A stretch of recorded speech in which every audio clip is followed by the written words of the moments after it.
Police आयुक्त Biju George Joseph ने बताया कि दिनांक 29 सितंबर 2023 को करीब 2 बजे थानाधिकारी पुलिस थाना चौमू को जरिए दूरभाष द्वारा सूचना मिली कि 4 अज्ञात बदमाश जो कार में सवार होकर आए थे, दिन दहाड़े लक्ष्मी विहार भोजलवा रोड चौमू में एक मकान में घुसकर पीड़ित को बंधक बनाकर लूटपाट करके भाग गए। इत्तला पर थानाधिकारी चौमू में जाप्ता के मौके पर पहुंचकर घटनास्थल पर साक्ष्य जुटाए।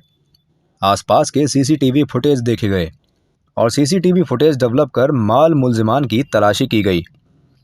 उक्त घटना के संबंध में परिवादी श्री श्रवण कुमार अग्रवाल पुत्र चौथमल अग्रवाल उम्र 63 साल निवासी लक्ष्मी विहार कॉलोनी भोजलावा रोड चौमू ने थाना चौमू पर उपस्थित होकर एक तहरीरी रिपोर्ट इस आशय की पेश की कि आज दिनांक 29 सितंबर 2023 को दोपहर करीब 1:30 बजे मैं मेरे घर अकेला सो रहा था।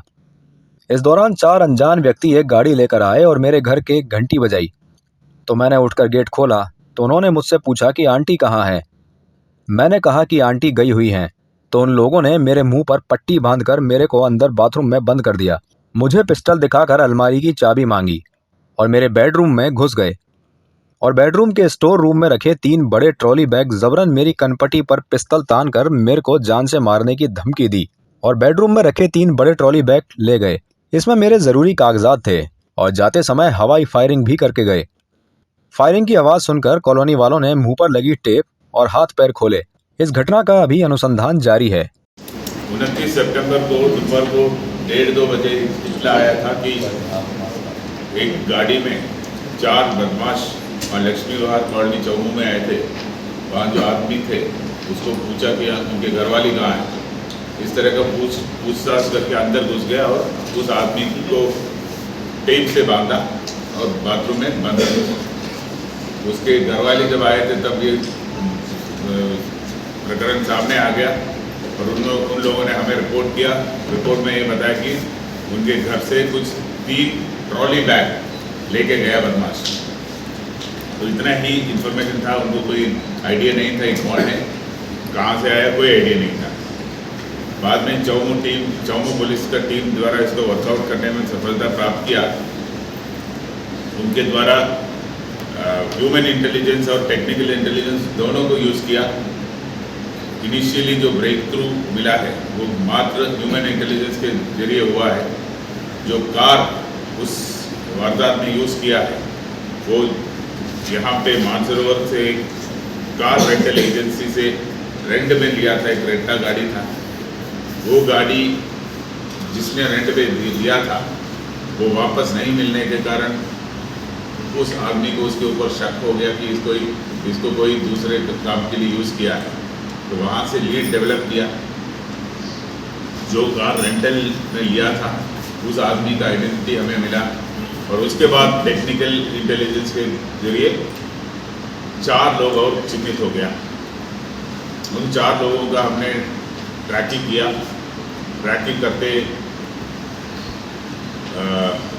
आपका 200 फीट बाईपास के पास चित्रकूट के पास कहीं से इन 4 को गाड़ी सहित पकड़ा गया। पकड़ने के बाद उसका और पूछताछ किया तब पता चला कि ये चौमू का ही एक स्थानीय व्यक्ति ने उनको हायर किया हुआ था, इस जगह पे डकैती डालना है। तब कहानी सामने आया कि 2 महीने पहले एसीबी ने पीएचडी का कुछ ऑफिसर्स के खिलाफ कोई कार्रवाई किया था। उस कार्रवाई के दौरान पीएचडी का ऑफिसर्स के अलावा एक पदमचंद जैन करके ठेकेदार भी शामिल थे।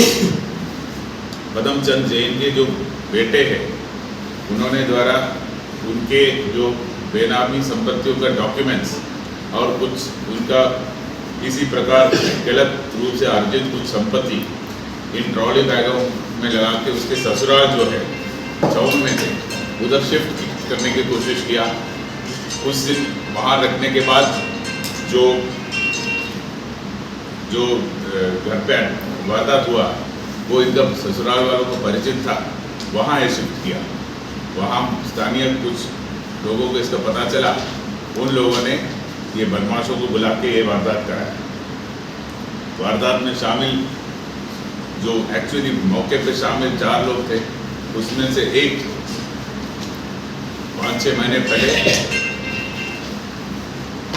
सरदारपुरा जोधपुर में एक हवाला वालों से डकैती डाला, कोई 45 लाख या कुछ का रकम एक करोड़ का लूट किया था। उसका एक क्रिमिनल रिकॉर्ड है, कुलदीप सिंह नाम का व्यक्ति है, और बाकी 3 और है। उनमें से 2 लोगों को भी कुछ छोटा मोटा क्रिमिनल रिकॉर्ड है। अभी तक हमारे कब्जे में फिजिकली वहाँ मौजूद 4 लोग, जो इसका पूरा सूत्रधार एक व्यक्ति हमारे अरेस्ट में है। 3 सूटकेस हमने 2 सूटकेस हमने बरामद किया है, जिसमें प्रॉपर्टी के डॉक्यूमेंट्स है। उसका पूरा हम उसका लेखा जोखा कर रहा है। जो डॉक्यूमेंट्स देखने से अभी लग रहा है कि 50 करोड़ के करीब का संपत्ति का डॉक्यूमेंट्स कुछ उन सूटकेसेस में था। और मुजवान के कब्जे से गिरफ्तारी के में 1 किलो का एक गोल्ड का ब्रिक, सोने का ईंट भी बरामद किया है। 2-3 और जनों को गिरफ्तार करना शेष है और कुछ बरामदगी होने का भी संभावना है।